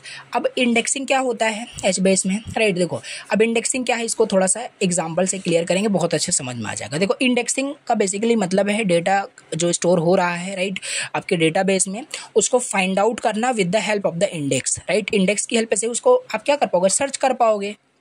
Simple सी बात है, कोई आपके पास किताब है, बुक है, राइट, उसमें भी पेज 0 1 2 करके लिखा होता है। इंडेक्स की हेल्प से ही तो सर्च कर पाते हो कौन सी यूनिट को आपको कब ओपन करना है। इंडेक्सिंग उसी तरीके से इसमें भी होता है। If you know the row key, अगर आपको रो की पता होगा, सो डेटा आप बिल्कुल उसे निकाल पाओगे। तो इंडेक्सिंग बस वही है, रो की, यही आपका इंडेक्सिंग होता है बेसिकली, कुछ अलग नहीं है, कन्फ्यूज हो रहे हो तो इसी रो को की हम इंडेक्सिंग बोलते हैं। इसी की हेल्प से ही हम डेटा को क्या कर पाएंगे, फाइंड आउट कर पाएंगे, ठीक है। तो but if you want to search by some other columns like name, city, it become slow, right. तो ये होता है। अब यहाँ पे हम एडवांस इंडेक्सिंग की बात करते हैं।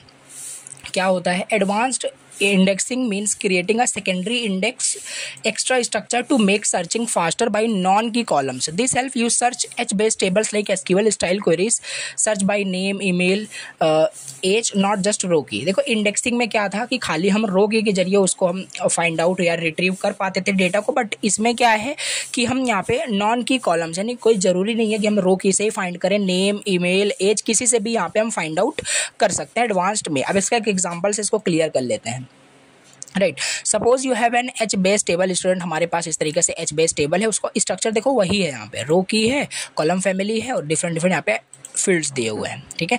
अब मान लेते हैं आपको फाइंड करना है स्टूडेंट्स को जिसका नेम दिस, ये जिसका नाम है, राइट। अब क्या करोगे, तो ये स्लो आपका मतलब प्रोसेस होगा अगर नॉर्मली ऐसे करोगे, राइट। 1 बाय 1 सारे रो को वो क्या करेगा, स्कैन करेगा पूरे टेबल को, ठीक है। फुल स्कैनिंग यहाँ पे हो रही है। बट अगर हम सेकेंडरी टेबल यहाँ पे क्रिएट कर दें, सेकेंडरी इंडेक्स टेबल या एडवांस इंडेक्सिंग का यूज़ कर लें यहाँ पे, तो कैसे यहाँ पे होगा, बेसिकली देखो इंडेक्स रो की यहाँ पे हमारा दिखा रहा है और स्टूडेंट रो की भी यहाँ पे हमारे पास, इस तरीके से यहाँ पे हम सेकेंडरी इंडेक्स टेबल यहाँ पे क्रिएट कर देते हैं, ठीक है। तो यही होता है एडवांस्ड इंडेक्सिंग, कैसे हम यूज़ कर रहे हैं, एक सेकेंडरी इंडेक्स टेबल यहाँ पे बना दिया गया इस तरीके से। अब मान लेते हैं हमें फिर से इसी डेटा को सर्च करना है, तो सबसे पहले डेटा हमारे इस स्टूडेंट के रो की पे जाएगा, फिर से वहाँ से डेटा रिट्रीव करेगा। यहाँ पे वही लिखा है, first you search in the index table using, जिसका भी यूज़ करके आप फाइंड कर रहे हो, लाइक नेम की हेल्प से कर रहे हो, इट गिव्स यू, उसको आपको क्या देगा, ये डेटा आपको रो की आपको यहाँ पे मिल जाएगा। रो की मिलने के बाद यहाँ पे हम क्या करेंगे, उस पर रिट्रीव कर सकते हैं, यानी कि फुल स्टूडेंट डेटा को हम निकाल सकते हैं। इससे क्या हो रहा है, हमारा जो मतलब सर्च करने का जो प्रोसेस है, रिट्रीवल जो प्रोसेस है, काफ़ी फास्ट हो गया, ठीक है। तो यही होता है बेसिकली इंडेक्सिंग, और एडवांस इंडेक्सिंग का मतलब क्या होता है, ठीक है। अब यहाँ पे हम देख लेते हैं कि next topic short note type का दिया है, जू कीपर क्या होता है और इसका रोल क्या होता है मॉनिटरिंग में, मतलब किसी भी क्लस्टर को मॉनिटर करने में कैसे जू कीपर क्या हेल्प करता है, राइट। ये भी एक तरीके का बस एक टूल है जो यूज़ होता है Hadoop में HBase सिस्टम में मैनेज करने के लिए and coordinate different machines, okay. देखो, सो Zookeeper is a basically tool that is used in a Hadoop and H based system to manage and coordinate different system. Okay, तो एक आपका tool होता है जो यूज़ होता है Hadoop and H based system में मैनेज एंड कोऑर्डिनेट करने के लिए डिफरेंट मशीन्स को एक क्लस्टर में। तो जैसे it helps in tracking node status और लीडर इलेक्शन हो गया, कम्युनिकेशन, फील्ड रिकवरी। ये आपको बस याद रखना है, ये Zookeeper क्या है, एक आपका टूल है जो यूज़ हो रहा है H बेस्ड सिस्टम को बस मैनेज करने के लिए, राइट। अब क्या क्या चीज़ें मैनेज करने के लिए, ट्रैकिंग नोट्स स्टेटस, जैसे Zookeeper helps keeps an eye on which server and कौन सा मतलब मशीन आपका नोड एक्टिव है, कौन सा एक्टिव नहीं है, ये सारी चीज़ें नोड को ट्रैक करता है। ये Zookeeper आपका एक टूल होता है। लीडर इलेक्शन हो गया, इफ़ द मेन मास्टर यानी कि मेन जो आपका नोड है वो फेल हो गया तो Zookeeper helps to choose a new leader automatically, तो ऑटोमेटिकली वो सिलेक्ट करेगा। तो ये दूसरा इसका फंक्शन काम हो जाएगा। थर्ड हमारे पास है कम्युनिकेशन के लिए, it helps all nodes in the cluster talk to each other smoothly. ये सब भी इंश्योर करता है। ये Zookeeper जस्ट एक टूल है, राइट। कुछ यहाँ पे कंफ्यूजन क्रिएट नहीं करना है। अब यहाँ पे फेल रिकवरी भी यहाँ पे वन ऑफ द इसका मतलब हो जाएगा, राइट, कि इंश्योर करता है फेल रिकवरी भी हो ना। Server fail, Zookeeper informs the system so it can recover quickly. Fail recovery भी हमारे पास यहाँ पे हो जाएगा। अभी यहाँ पे देख लेते हैं नेक्स्ट टॉपिक जो कि है आपका IBM बिग डेटा स्ट्रेटेजी करके, राइट। तो चलो इसे डिस्कस कर लेते हैं। देखो अब ये क्या है, IBM बिग डेटा स्ट्रेटेजी क्या होता है। So IBM big data strategy focus on helping business use their data in a smart way to make better decision faster. ये होता है आपका IBM big data strategy, right. IBM big data strategy focus करता है on helping business use their data in a smart way to make better decision the faster. IBM believe करता है that big data is not just about collection a lot of data. Yes, खाली इतना ही मतलब नहीं है big data का कि आप जो लार्ज डेटा सेट है उसे आप कलेक्ट करके रखें, right, but about using the data to get useful insight. आप उन डेटा को सही से मैनेज भी कर पा रहे हो, बेटर डिसीजन ले पा रहे हो, फास्टर सारा चीज होना चाहिए। ये बताता है IBM का बिग डेटा स्ट्रेटेजी, ठीक है।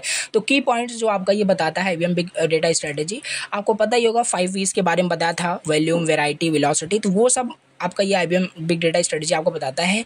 ऑल टाइप्स ऑफ डेटा को हैंडल कर रहा हो, बिग इन साइज होना चाहिए, डिफरेंट इन फॉर्मेट, सबको वहाँ पे हैंडल कर रहा हो। यूनिफाइड प्लेटफॉर्म, IBM प्रोवाइड कर रहा हो एक complete platform where you can store, manage और analyse and visualise your data in one place. तो यूनिफाइड प्लेटफॉर्म होना चाहिए। जस्ट की पॉइंट्स याद रखने हैं आपको। और इन्फोस्फीयर यहाँ पे बिग इनसाइट करके है। IBM ऑफर करता है एक टूल को to process and analyse big data using Hadoop technology, right. तो एक टूल हमारे पास होता है जिसमें हम उसको प्रोसेस कर सकते हैं, सॉरी जो एनालाइज जो डेटा है उसके इनसाइट को देख सकते हैं। तो ये सब IBM ही हमें ऑफर करता है। बिग SQL करके आप ये से इन डिटेल भी देखने वाले हैं। इन्फोस्फीयर क्या है, बिग SQL का मतलब क्या है, बस यहाँ पे की पॉइंट्स जो यहाँ पे दे दिए हैं इसे बस आपको अभी समझ के रखना है, राइट। जो IBM बिग डेटा स्ट्रेटेजी कुछ दिया हुआ है करके दिया हुआ है। बिग SQL में you can use SQL queries to analyse big data easily even if it stored in Hadoop। Security, governance है, integration with AI and cloud है। अब देखो इसको थोड़ा सा डिटेल समझते हैं जो भी यहाँ पे इसकी स्ट्रेटेजीज दी हुई है। जैसे इन्फोस्फीयर हो गया, देखो इन्फोस्फीयर जैसे हो गया। इन्फोस्फीयर क्या है, एक आपका बिग डेटा बेसिकली स्ट्रेटजी है, एक सेट ऑफ IBM टूल है जो हेल्प करता है इन्फोस्फीयर हमें कलेक्ट करने में, मैनेज करने में, एनालाइज करने में बिग डेटा को, right. It makes sure the data is clean, organised and ready to be used in analytics और नॉट, राइट। ये सारी चीज़ें कौन इंश्योर करता है, इन्फोस्फीयर, राइट, जो कि IBM के जरिए बनाया गया set of IBM basically tool होता है, right. Data integration, data quality, data governance, ये सब इंश्योर करता है इन्फोस्फीयर, राइट। तो याद रखना है, इजी वर्ड में देख लो, InfoSphere is IBM tool to manage big data properly so companies can trust and use their data easily, ठीक है। तो ये जस्ट याद रखना है आपको कि इन्फोस्फीयर का मतलब क्या, और बिग इनसाइट करके क्या था। Big insight is IBM platform for working with the big data using Hadoop। एक बिग IBM का एक प्लेटफॉर्म होता है बिग इनसाइट करके, जिससे कि हम बिग डेटा के साथ काम करते हैं, उसको एनालाइज करते हैं, उसको प्रोसेस करते हैं Hadoop में, तो इसे हम बिग इनसाइट बोलते हैं। It is built on Apache Hadoop but has extra feature, better security, analytics होता है, यूजर फ्रेंडली इंटरफेस यहाँ पे हो पाता है। तो ये सारे पॉइंट्स आपको याद रखने हैं। Helps to process large data and get useful result, includes tools for the developer, data scientist and the business users, right. Big insight समझ में आया कि नहीं। It is just a IBM platform for working with the big data using Hadoop, right. Again in easy word Big Insight is a IBM software that adds more power and more features to Hadoop for the better big data processing, right. ये और ज़्यादा feature हमें provide करता है, right. Work space आप बोल लो, जहाँ पे हम बिग डेटा को हैंडल करेंगे, प्रोसेस करेंगे, एनालाइज करेंगे, उसे हम बिग इनसाइट बोलते हैं। नाउ बिग सीट क्या होता है फिर? तो बिग सीट क्या है? बिग सीट आपका एक टूल है, ये भी बिग इनसाइट में है, राइट। समझना इसको, फ्लोज का। बिग इनसाइट के अंदर आपका एक टूल होता है बिग सीट करके, that looks like an Excel but works on the big data, right. जो एक्सेल के जैसे ही दिख रहा होता है बट वो बिग डेटा के लिए बना होता है, उस पर हम उसको यूज़ करते हैं। It allows user to analyse large data set without coding.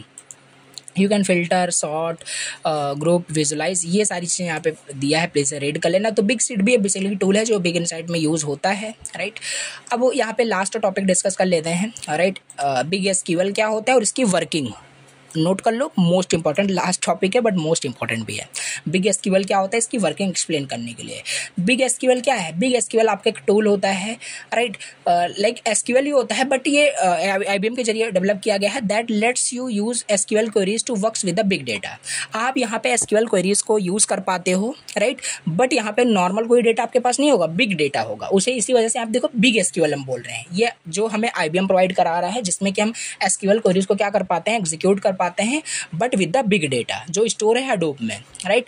Normally जो एसक्यूएल क्वेरीज होती है वो तो रन करेंगे ही, बट वो बिग डेटा पे हमारा यहाँ पे क्वेरीज यहाँ पे एग्जीक्यूट हो रहा होगा, ठीक है। तो यहाँ पे वही लिखा है, with big SQL we can write same SQL queries to read data from Hadoop, Hive और HBase। तो बट वो आपका लार्ज डेटा सेट पे आपका एसक्यूएल क्वेरीज को हम एग्जीक्यूट करते हैं, ठीक है।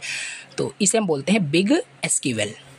Big SQL helps you use familiar SQL language to work with huge data stored in a big data system, right, like Hadoop। तो इसके की फीचर्स याद रखना है। Big SQL के works with the standard SQL, can access data from HDFS, right, faster होता है, support join, सब क्वेरी, सारे फीचर्स यहाँ पे सपोर्ट करेंगे SQL के। बस उसका क्या है, बिग एसक्यूएल बस मतलब खाली इतना है कि आपका सपोर्ट तो कर ही रहा है, मतलब एसक्यूएल के सारे फीचर्स को, बट एक्स्ट्रा फीचर्स भी यहाँ पे कंटेन कर रहा है, ठीक है। Provide security and governance features भी यहाँ पे वन ऑफ द फीचर हो सकते हैं ना। इसकी वर्किंग समझ लेते हैं कैसे ये आपका काम करता है। आप क्वेरीज राइट करोगे, बेसिकली कुछ नया तरीके से काम नहीं करेगा, जैसे नॉर्मल एसक्यूएल क्वेरीज काम करती है उसी तरीके से ये भी काम करेगा। बस डिफरेंस खाली बस इतना है एसक्यूएल बिग एसक्यूएल में कि ये लार्ज डेटा पे बिग डेटा के लिए आपका ये बिग एसक्यूएल होता है, as the name suggest big SQL, ठीक है। सो आपने एसक्यूएल क्वेरी राइट किया और इसका क्वेरी का मतलब क्या है, आपको उन कस्टमर की यहाँ पे डिटेल निकालनी है, सारी डिटेल निकालनी है जो जिनकी सिटी लखनऊ है, राइट। तो इस टाइप से डेटा कुछ क्वेरीज यहाँ पे एसक्यूएल में राइट की जाती हैं। तो यहाँ पे वही एक्सप्लेन कर देना है, क्वेरी लिख करके उसी को डिटेल में बता देना है। बिग एसक्यूएल क्या करेगा, आपके एसक्यूएल क्वेरीज को लेगा, ट्रांसलेट करेगा उसे commands into commands that Hadoop can understand, right. तो उस कन्वर्ट कर देगा, फिर वो फेच करेगा डेटा को from the different big data source like HDFS, heave, tables और HBase में, फिर प्रोसेस करेगा डेटा को यूजिंग अ पावरफुल इंजन, फिर रिटर्न करेगा रिजल्ट को like a normal SQL database जैसे रिटर्न करके आपको आउटपुट कंसोल पे दिखाता है। तो ये था सिंपल, हमने देख लिया कैसे आपका बिग एसक्यूएल क्या होता है, इसके फीचर्स और ये कैसे काम करते हैं, राइट। तो इस तरीके से आपका यूनिट 5 हो गया 100% यहाँ पे फिनिश, राइट। एक बार यहाँ पे अगर हम सिलेबस को यहाँ पे देखें तो यहाँ पे हमें 4 पार्ट यहाँ पे पढ़ने थे, राइट। पिक के बारे में, हीव और HBase, इन सबको भी हमने यहाँ पे डिटेल से डिस्कस कर लिया। अभी सिलेबस देखोगे तो सारे टॉपिक्स यहाँ पे मैंने कवर कराए हैं, ऐसा कुछ भी यहाँ पे नहीं कि टॉपिक यहाँ पे कुछ भी छूटा हुआ है। तो इस तरीके से हो गया बिग डेटा का 100% 5 यूनिट कंप्लीट। तो जाके चैनल पे आप देखोगे तो आपको 5 यूनिट वहाँ पे मिल जाएगी, अच्छे से आप तैयार कर सकते हो, राइट। सो चलिए, thank you so much for watching the lecture. कुछ भी डाउट हो देन आप कमेंट कर सकते हो, और प्लीज़ फर्स्ट टाइम चैनल पे विजिट करो तो सब्सक्राइब करना एंड लाइक भी कर देना, राइट। चलिए मिलते हैं किसी नेक्स्ट वीडियो में। Thank you very much for watching the lecture. I will see you in the next video. Take care and bye bye.